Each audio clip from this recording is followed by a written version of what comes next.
दोस्तों, big boss के घर से 2 इवेक्शन हुए हैं और 2 इवेक्शन किसके किसके हुए हैं? अदनान शेख के और सना सुल्तान के। तो जैसे ही सना सुल्तान बाहर निकलती हैं, मीडिया इनको घेर लेती है और बहुत सारे क्वेश्चंस मीडिया करती है।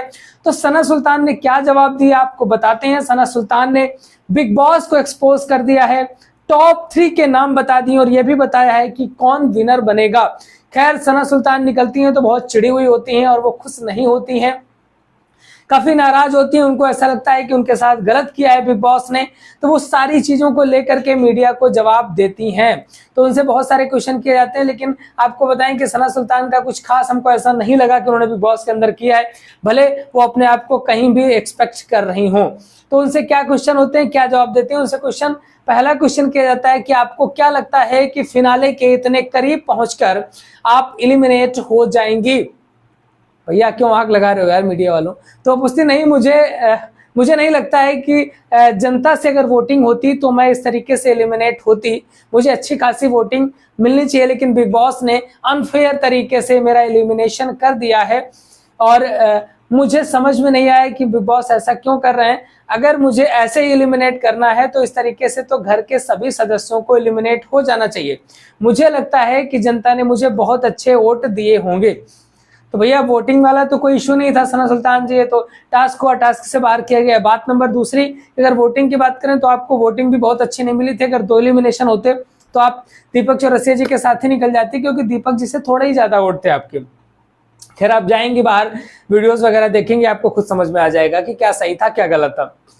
अगला इनसे क्वेश्चन किया जाता है कि अरमान ने आपके नाम को नॉमिनेट किया, तो ये क्या सही था? उन्होंने सही किया या नहीं किया, ऐसे कुछ करके पूछा जाता है। तो कहते हैं कि अरमान का रीजन मुझे समझ में नहीं आया। अरमान ने जो रीजन दिया था नॉमिनेट करने का, उसने कहा कि तुम रोती रहती हो, तुम खुश नहीं हो, तुम्हें घर जाना चाहिए, मैं इसलिए तुमको नॉमिनेट कर रहा हूं और मैं इस तरीके से एलिमिनेट हुई। ये बिग बॉस ने पूरी प्लानिंग करके निकाला है। तो वैसे भी घर पे कुछ नहीं कर रही थी। अरमान ने जो रीजन दिया था काफी हद तक ठीक भी थे रीजन आपके। खैर, अब आप घर जा चुकी हैं, आराम से रहिएगा, जाकर वहां से बिग बॉस देखिएगा। अगला इनसे क्वेश्चन किया जाता है कि सना मकबूल से आपकी क्यों नहीं बनती थी?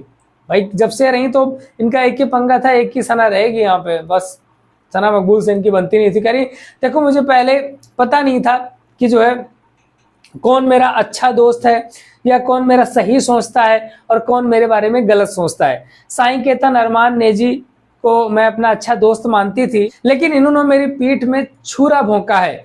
मुझे पहले पता होता तो सना मकबूल वाले ग्रुप में रहती, लेकिन मुझे बाद में जाकर के वहां अच्छा लगा।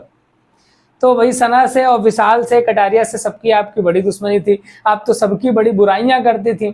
अब आप घर से बाहर निकलने के बाद कह रहे हैं कि वो वाला ग्रुप अच्छा था, क्योंकि वहां पर साईं केतन ने भी इनके साथ लास्ट में गेम खेल दिया। तो ये सारी चीजें इनको लगी कि यार इनको मैं दोस्त मानती थी, लेकिन उन्होंने मेरे साथ गलत कर दिया। अगला इनसे क्वेश्चन आता है, क्वेश्चन मीडिया पूछती है कि नेजी से आपकी दोस्ती अच्छी थी, लेकिन एंड में नेजी के साथ आपके रिलेशन खराब हो गए, ऐसा क्या कारण रहा? जवाब देते हैं कि मुझे वही तो समझ में नहीं आया। मैं लास्ट तक नेजी के लिए लड़ रही थी, हेड ऑफ हाउस बनाने के लिए, कि उसको पावर मिल जाए तो वो अच्छे से सब चीजें करेगा। लेकिन जब लास्ट में राशन वाली बात बिग बॉस ने बोल दी तो मैं डर गई। मुझे लगा घर वालों को राशन नहीं मिलेगा तो मेरे ऊपर ही बात आ जाएगी, और इन सारी चीजों को लेकर के नेजी ने मुझसे बात करना बंद कर दिया। तो ये बात सही है, आप जो है जल्दी टूट गई थी। वहीं पर रणवीर भी था और साईं भी था, वो तो सपोर्ट रेगुलर कर रहे थे कि भाई हमको इन्हीं को बनाना है, लेकिन आप पता नहीं क्यों टूट गई। आप वहां पर रोने लगी जाकर के कि भैया चलो ठीक है, अरमान को ही बना दो। तो ये तो गेम होता है, यही तो गेम में देखना होता है कि कौन क्या करना चाहता है। अगला इनसे बड़ा तगड़ा वाला क्वेश्चन किया जाता है कि भैया साईं केतन के साथ आपका रिश्ता कैसा रहा? भाई क्या ही क्वेश्चन है पूछा कि, तो कह रही कि जब से मैं गई हूं तब से मैं उसके साथ उठी बैठी, सारी बातें शेयर करी। वो मेरा एक अच्छा दोस्त था, जब जरूरत हुई मैंने उसको संभाला। लेकिन जब हेड ऑफ हाउस बनाने वाला नंबर आया, उस समय साईं भी जो है अरमान और रणवीर का साथ दे रहा था, उसने मेरा साथ नहीं दिया और मेरे साथ, मुझे ये बात बहुत गलत लगी और एंड में जाके मुझे रियलाइज हुआ कि कौन सही है कौन गलत है। मेरी नजर में साईं ने मेरे साथ अच्छा नहीं किया। तो इनको ये बात समझ में आ गई कि भाई साईं भी मामला गड़बड़ है। तो कुछ इस तरीके से इन्होंने जवाब दिए मीडिया को।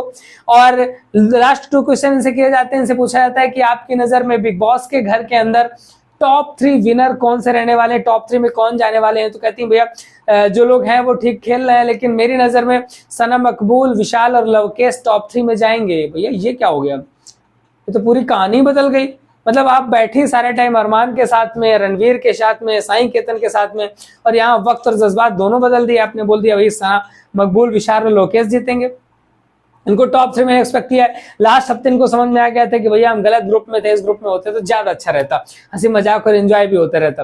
तो अब बात करेंगे अगले लास्ट क्वेश्चन की। इनसे लास्ट क्वेश्चन होता है कि बिग बॉस का विनर आपकी नजर में अब कौन बनने वाला है। तो कह रही मैं तो पहले सोचती कि साई या नेजी में कोई विनर बने, क्योंकि मेरे अच्छे दोस्त हैं और अच्छा कर रहे हैं, इस वजह से मैं सोच रही थी कि साई विनर बने। लेकिन अब मेरी नजर पे सना मकबूल विनर बनेगी। अरे वाह, सना मकबूल बनेगी, या फिर अगर नेजी अच्छा कर जाता है तो नेजी को विनर बनना चाहिए। तो ये सना मकबूल या नेजी को विनर बनाना चाहती हैं। सना सुल्तान घर से बाहर जा चुकी हैं, उन्होंने बिग बॉस के ऊपर अच्छी खासी भड़ास निकाली है, और जिन लोगों के साथ अंदर रही थी उनको समझ में आ चुका है कि भैया कितने होशियार लोग थे जिनके साथ ये अंदर खेल रही थी। खैर, बिग बॉस के घर से बाहर जा चुकी हैं। अब बिग बॉस के अंदर जितने कंटेस्टेंट बचे हैं अब वो क्या करेंगे घर पे। अब वहां पर आपके अदनान भी बाहर जा चुके हैं, यानी कि एक बाहर वाला भी बाहर निकल चुका है, तो भैया अभी घर पे एक नया बाहर वाला बनाया जाएगा। तो आपको हम बताते हैं कौन बनाया जाएगा बाहर वाला और किस तरीके से क्या प्रक्रिया होगी। बिग बॉस से रिलेटेड एक एक अपडेट आपको हम लगातार देते हैं। आपको बस इतना करना है कि चैनल को सब्सक्राइब करना है और अपने फ्रेंड्स को भेज करके सब्सक्राइब करवाना है, क्योंकि जो लोग बिग बॉस के रिलेटेड न्यूज देखते हो तो फटाफट चैनल को सब्सक्राइब करवा दीजिए और सब्सक्राइब कर दीजिए, जिससे हमारे सब्सक्राइबर लगभग 1000 सब्सक्राइबर आपको इस हफ्ते में हमारा कंप्लीट कराना है। अगर हम आपको अपडेट दे रहे हैं तो आपकी जिम्मेदारी बनती है कि आप भी हमारे सब्सक्राइबर कंप्लीट करवाएं, क्योंकि हमारा जो पुराना चैनल है एएफसी टाइम्स, जिस पे स्ट्राइक की वजह से व्यू डाउन है, तो हमने ये नया चैनल जनरेट किया है। तो प्लीज सब्सक्राइब जरूर करिएगा। मिलेंगे फिर किसी नए वीडियो के साथ। नमस्कार।